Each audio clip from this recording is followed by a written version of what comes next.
Eyes down for the ball.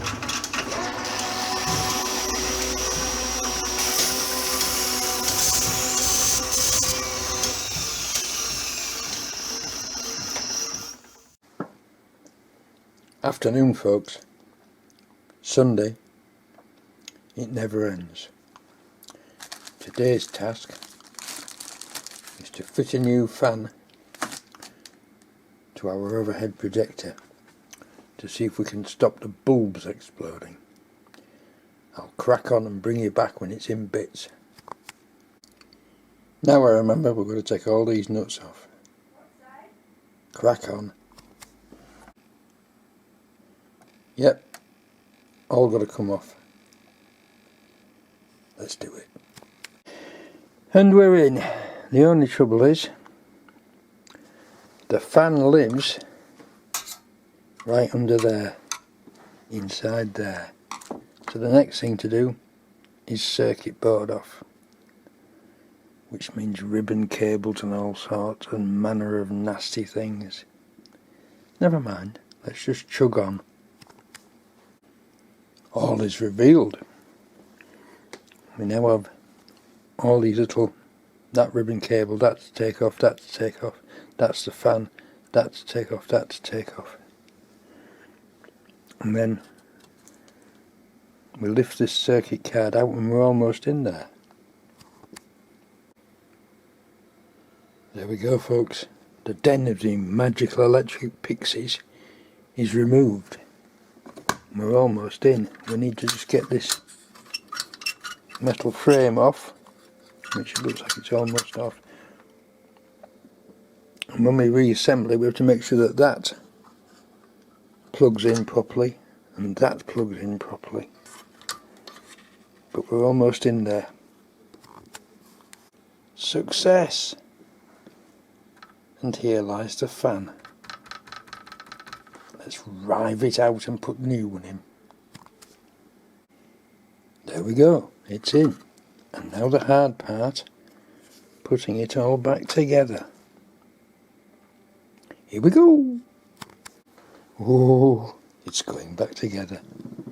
I have to do this all in one day. What I mean is I have to do it all at the same time, because otherwise you just forget which screw is which and what goes where, and then it all goes wrong. Right, let's clap the rest back on.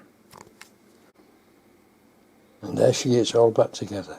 And the magic is, the screw pot is empty. And they've all gone back in the right place. I hate modern electronics. Bye now. Morning, folks. Monday. And I'm in bad wrath. I'm in bad wrath because I think somebody's nicked some of my scaffolding.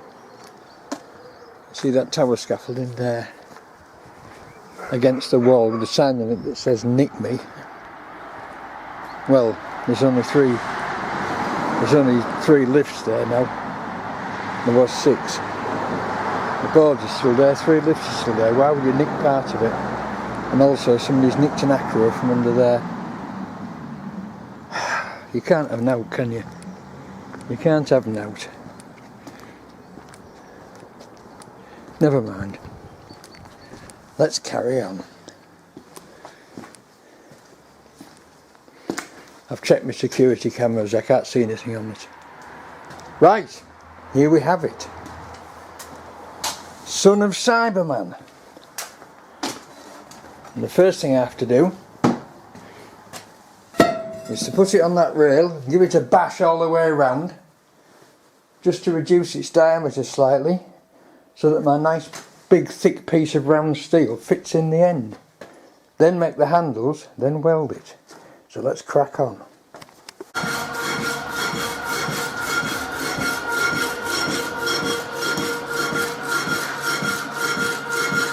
Cut in the second set of handles. There we go.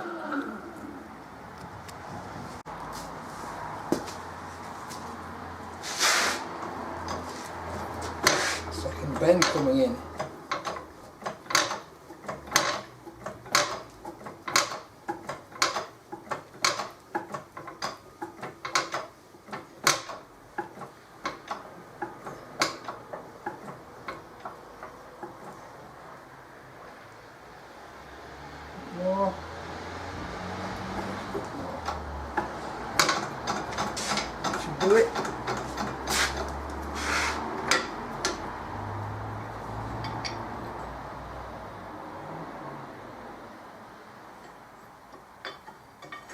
have a look at that.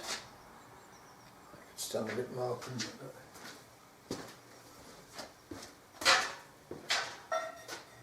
Oh, aye.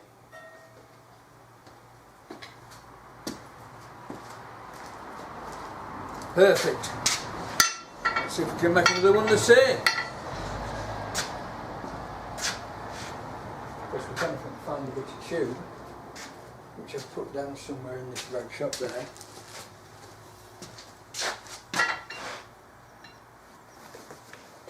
So once again we'll mark it at 4 inch from either end, and then we'll stretch it a bit.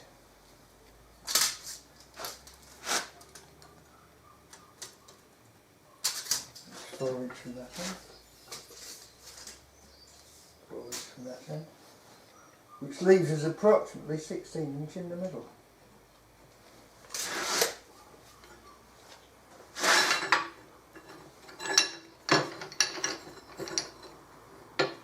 Here we go.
There she is.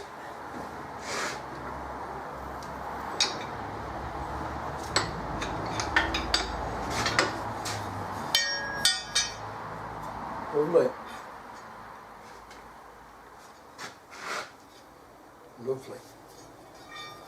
Right. Final frontier.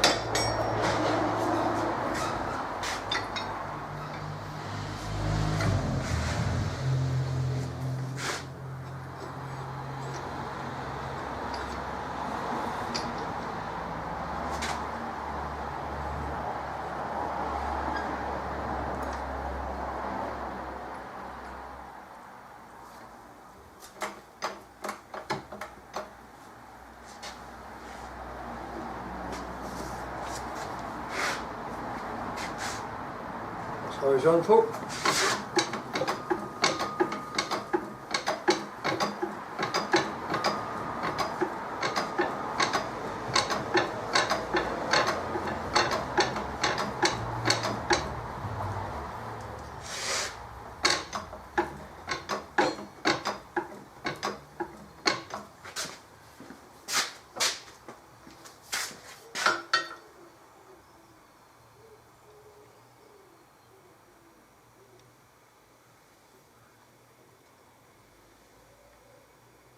That looks about it.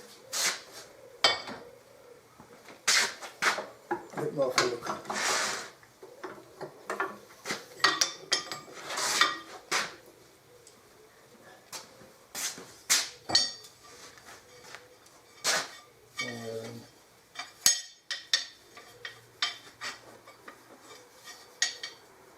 There, folks. Even a bit more in that one, a bit more in that one, and they'll match. I mean,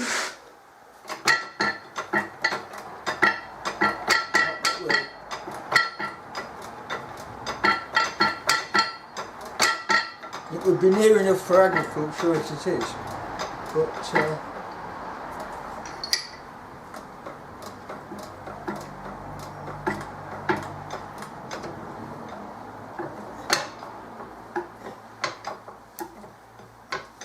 should do it.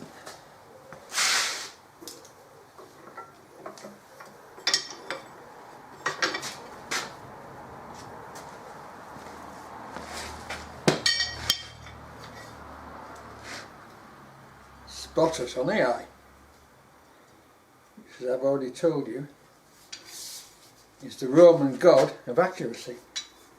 Spot on. There we go.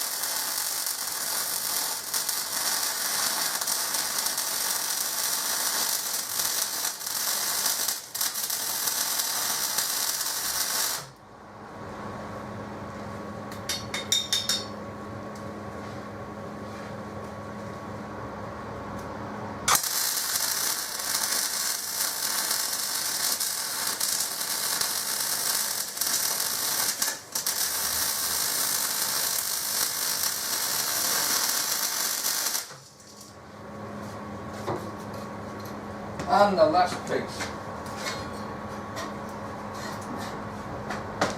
Last piece to complete the work.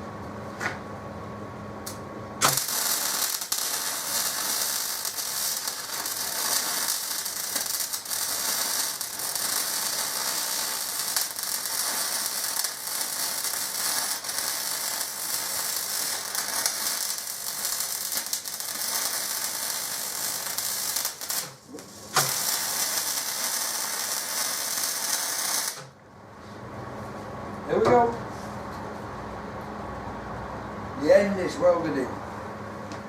Excellent. And now for the handles.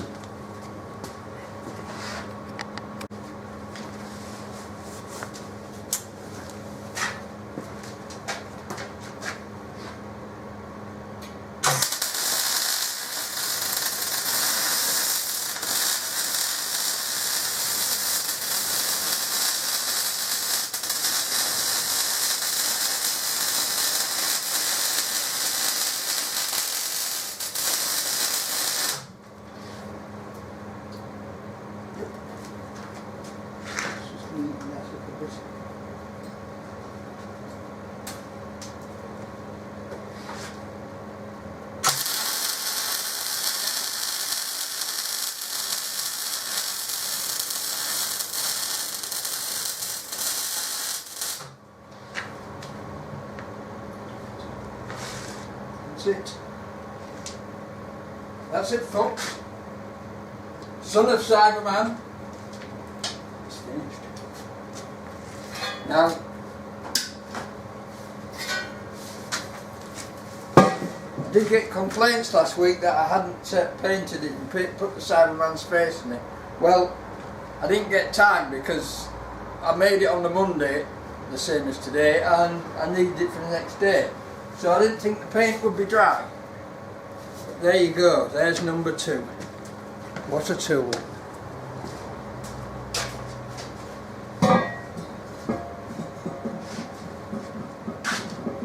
That's all, folks. And the Holbrook is on its way. We've slewed it round, which was a bit nerve-wracking. I didn't like to really film that, but she's on her way now, and she's on rollers, and she's really easy to move. I mean, it's bound to be compared to the Cobra. Just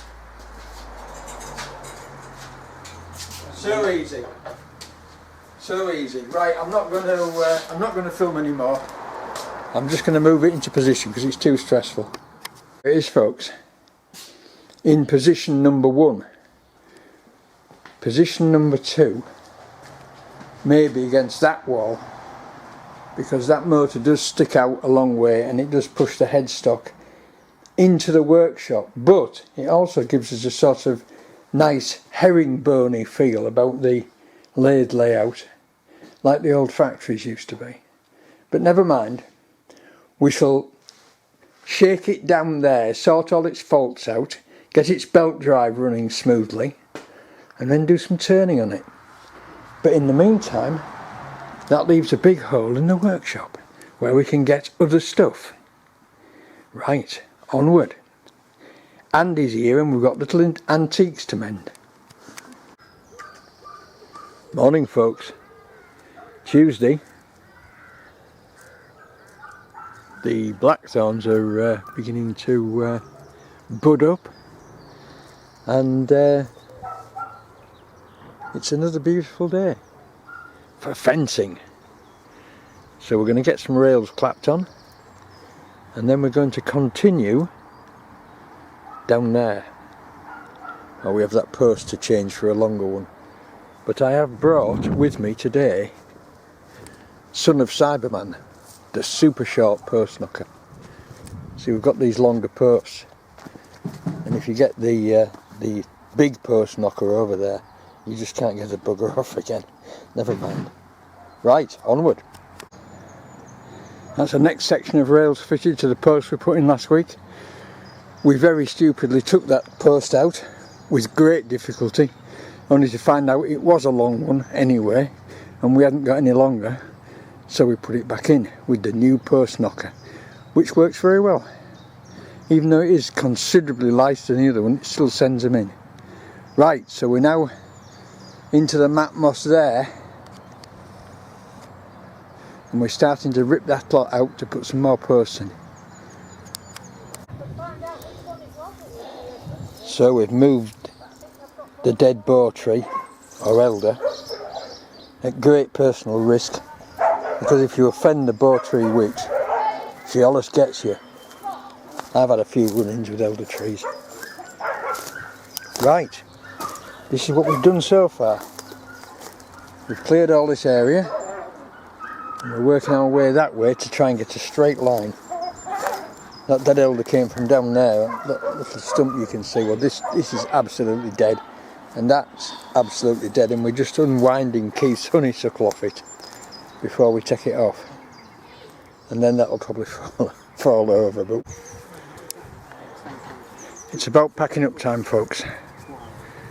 We've got the next section installed. We've got the rails on, we've got all the posts driven down, and we've got almost but not quite a dead straight line on that blue string to that corner, which is where we finish. So we just have to decide the fate of that hawthorn bough, whether we can get rails around it and let it continue to grow up through the fence or not, we don't know. But it's a minor thing. It's a minor thing. There's a lot of hawthorn now and we don't really want to cut it off. So if we could fence round it without putting a huge deviation into the fence, we will do. But as you can see, we've saved Keith's whatever this thing's called, this liana. I can't remember what it's called. Keith, what's this called? Honeysuckle. It's honeysuckle. We've saved the honeysuckle. We've got some more. When we get into there next week, we've got some more ivy to take off that tree. We've done the ivy off the other trees. We think we've pretty much got it.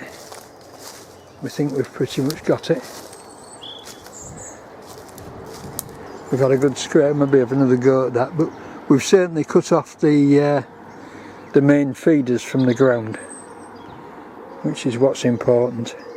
So all that will start to wither and die now, just like that has up there, and it'll drop off, and the tree will be able to breathe again and won't go rotten and fall down. But there you go. What we need now is a good strong wind to blow all that loose and send it rattling down.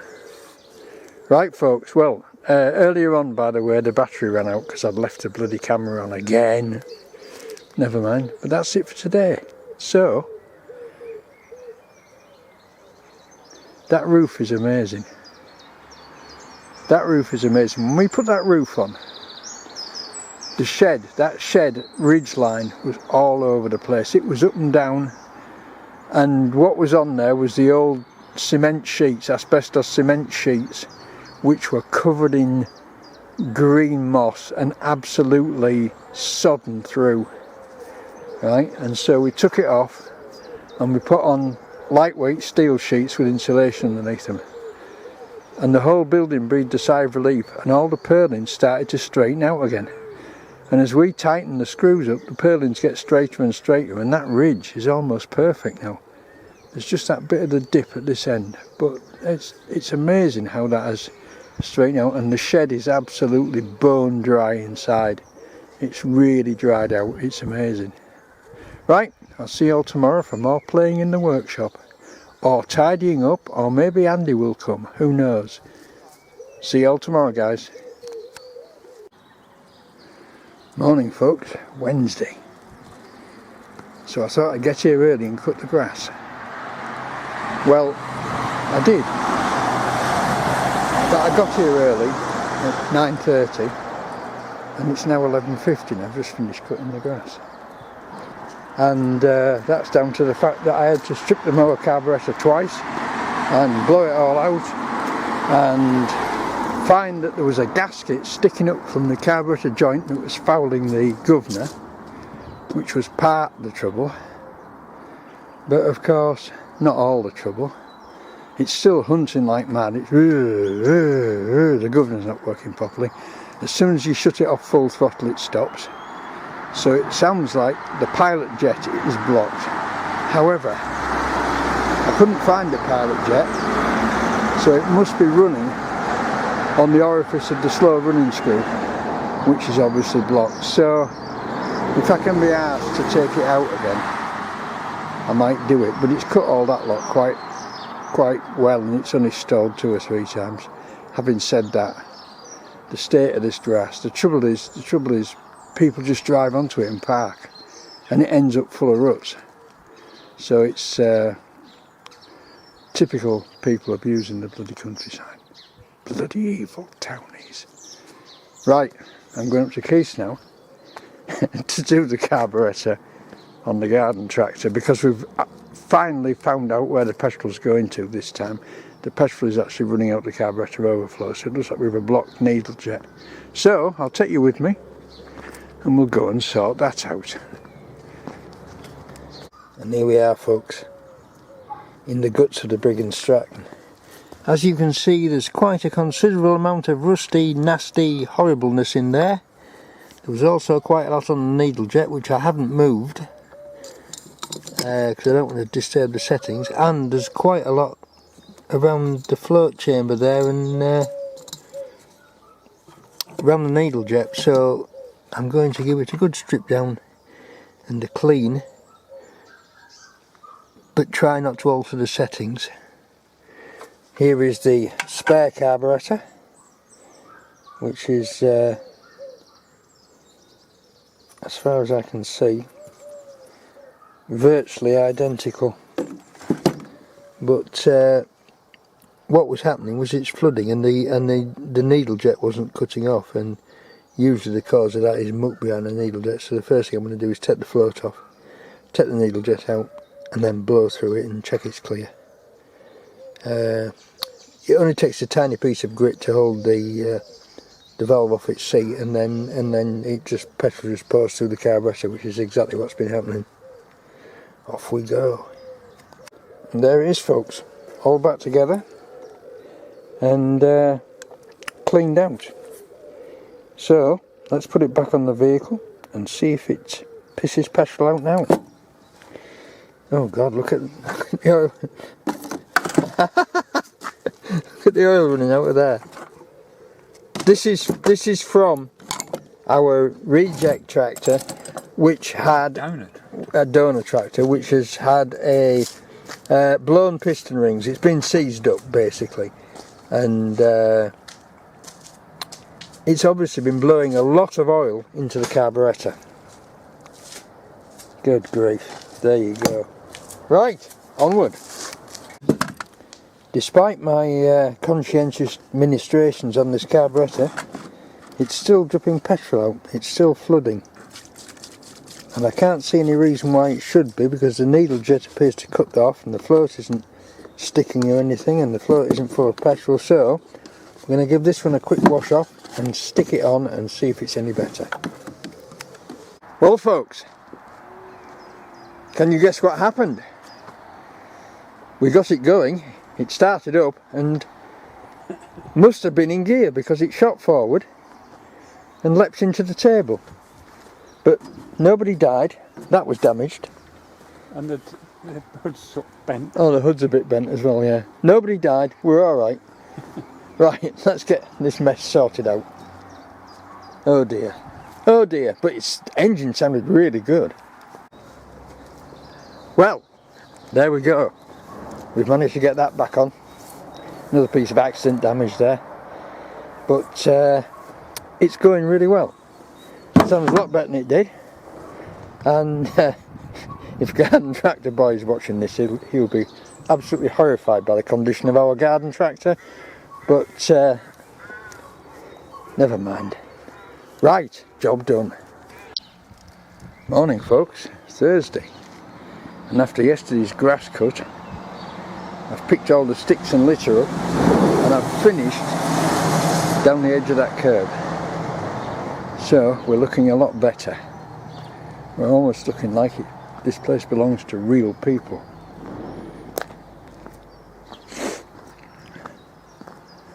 Look, no litter.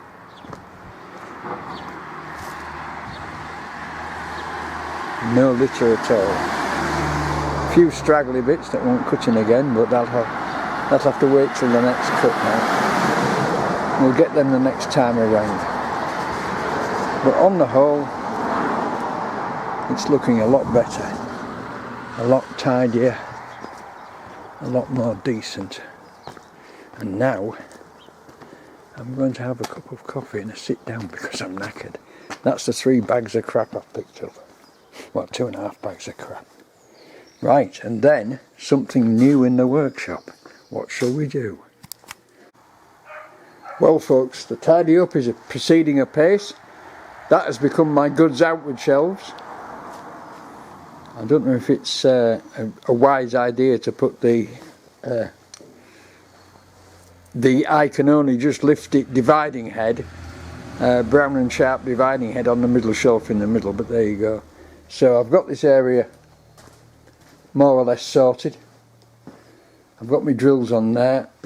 That is coming out, I think, I'm pretty sure. And that red toolbox, after a tart up, is going in because it'll look a lot better and it will keep all the dust and crap off everything. And it's much easier to find stuff in there, so that's what I shall be putting in there. Right, it fits on the shelf beautifully. I know that fits on the shelf beautifully, but never mind. So I've cleaned the shaper up, I've moved the shaper around slightly. I'm probably going to move that sideways. I might put the shaper over there and move the layers round the corner and move the drill to this end, or even move that other drill over here. The world is my crustacean. But there you go. So I've got out from its little hidey hole under the lathe where it was my beautiful Black & Decker Valve Master valve refacer. I rebuilt this. I believe I did actually make a video about it. I rebuilt all the motors, rewired it all, and it's in fabulous working order. And I'm going to sell it. I'm going to sell it because there's loads, well, there isn't loads about. There's some very, very scabby, dirty, nasty looking models about that people want silly money for. But this one is all working, all singing and all dancing. So hang 5 and I'll give you a demo. So in the end of there we've got the collet, which is where your valve goes. You tighten that up to tighten your collet up on your valve. There's your feed in that direction. And then you've got your cross feed here that moves the grinding wheel to suit the diameter of the valve. This has got 90, 75, 60, 45, 30 degree settings on it. I've tightened it up now. But there you go. 60, 90. Very clever thing. Right. I haven't turned it on, have I? No, I haven't. There she goes. Turning the valve.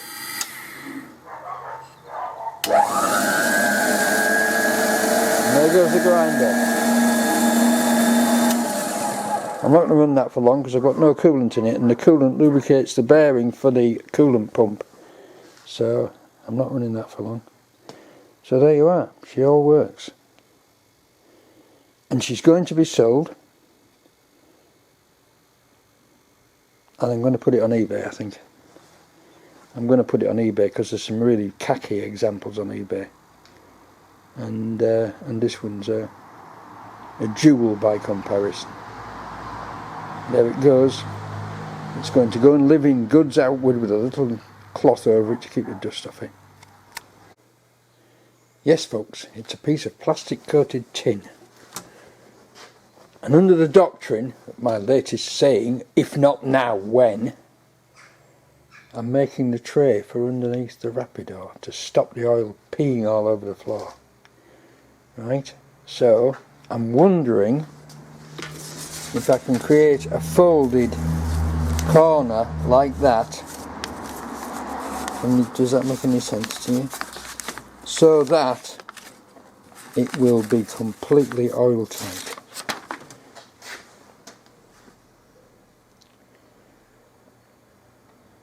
Who knows is the answer. Let's have a go. Let's just have a go. We'll fetch these edges up first. And then we'll mark it out. We'll mark it out and see how it goes.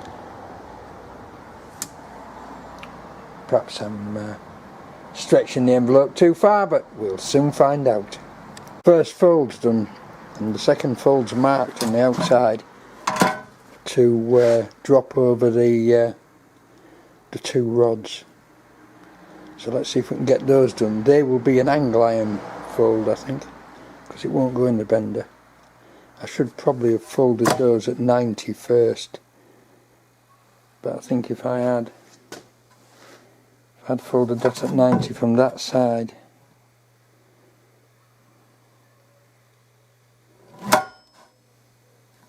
would I have been able to fold? Yes, I would. I've cocked it up again. Never mind. I'll just struggle on.